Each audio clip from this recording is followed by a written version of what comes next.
Hey everyone, you may have noticed it has been almost a year since I posted my last video. In that time, I just went through a very busy, unique season of life. I was able to do a lot of new things, cool things, and God showed me a lot of himself in that process. And part of that process ended up culminating in me accepting a new job and moving back to Southern Indiana. And as I've gotten a little more settled in, I've been here a couple months now, I've realized that I do enjoy making these videos, and I hope you guys get something out of it too. So I can't promise any kind of consistency or frequency moving forward with these videos, but I do plan to continue to release them. And I just want to thank you if you've been along for the almost 5 years and now 5 states worth of videos that I've shot. I hope you get something out of them. It's encouraging when I hear your comments, when I see your thoughts on these videos. So over the past year, over the many moves I've had, I've been very encouraged by God. And I just wanted to share a message that this most recent move made me think of. So I hope you enjoy.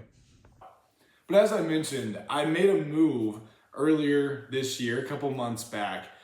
And if you've been following along with my journey, or you know me for any length of time, you know that that's not an infrequent thing in my past. I've moved quite a few times over the past few years. But this most recent move reminded me of something that happened on my first big move.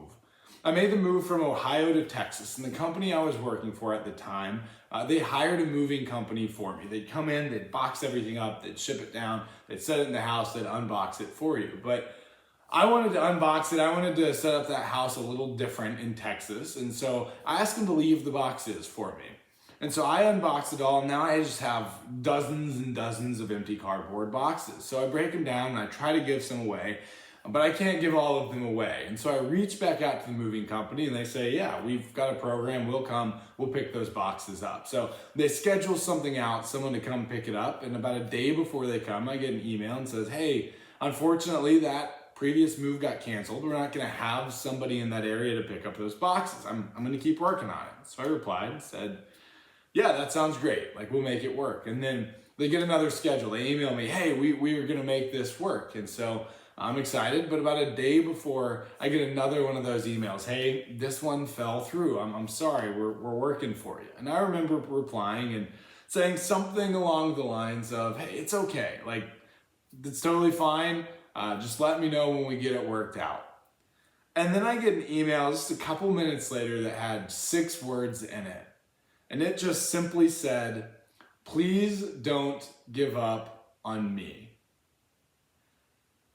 And I had to chuckle a little bit because I thought it was a little more unserious of a situation than maybe that reply made it seem like it was. I was just trying to get rid of cardboard boxes, but I was able to reply, give some encouragement. Hey, it's no big deal. I'm here for the ride. We'll get it figured out. Something along those lines. But it made me think, how often do we feel the need to say that? Do we feel like we need to ask people, hey, please don't give up on me? Maybe it's other people that we feel like we've let them down, haven't lived up to their expectations. Maybe it's to ourselves. We need to say, hey, please don't give up on me, because we feel that we haven't met our own expectations. And more than that, how often are we feeling the need to say that to God? Hey, God, I'm trying. Please don't give up on me.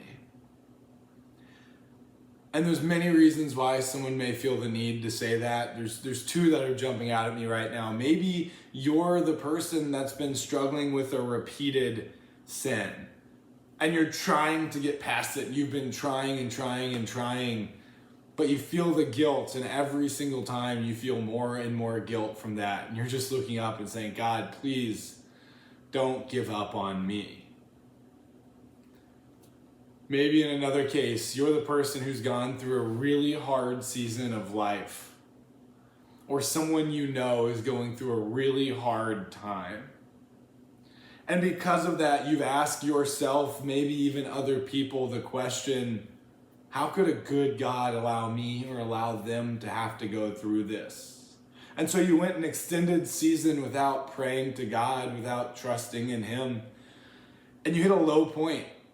And you want to pray and you want to say, God, help me. But you don't feel like you deserve to have your prayer answered. You don't feel like you deserve because of maybe the situation you've been in, maybe the sin, maybe the lack of faith you've felt. You don't deserve to have God answer. And I want to speak to those people right now when I say God does not give up on us. And where I was able to send the email out to the individual and say, hey, we're good on the boxes, God has done a similar thing through his word. And in Deuteronomy 31, we first see where it says, God will never leave you or forsake you. And that's repeated in Hebrews 13, where it is quoted saying, God will not forsake you. And so I also think those of us that know 1 Corinthians 13 as the love chapter, maybe you heard it at a wedding or something.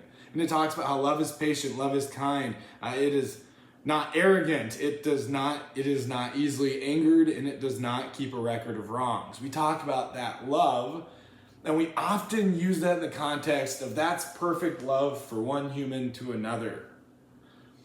But I want to remind you that that is a description of the love God has for us. When we say God is love, that is an example of what God is. He's not easily angered. He does not keep a record of wrongs.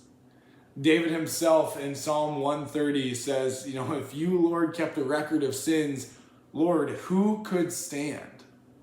But with you there is forgiveness.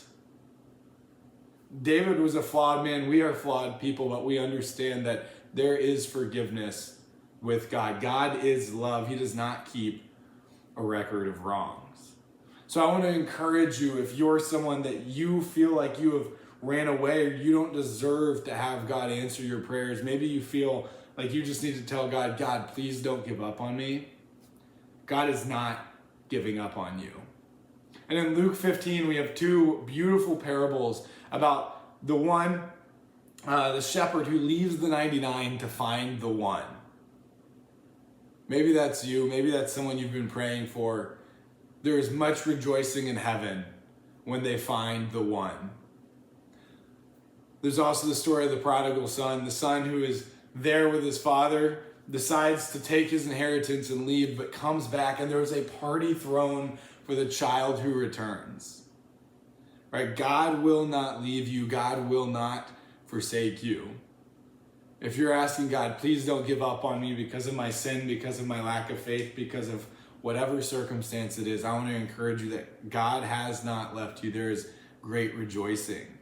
Now, if you are fighting that repeated sin, keep doing that and make sure you have a plan in place. 1 Corinthians 9 talks about how, you do not fight like a boxer who's just beating the air, but you beat your body into submission. You make a plan, you try to stick with that plan. I encourage you to find that, to reach out to somebody, even if that somebody needs to be me.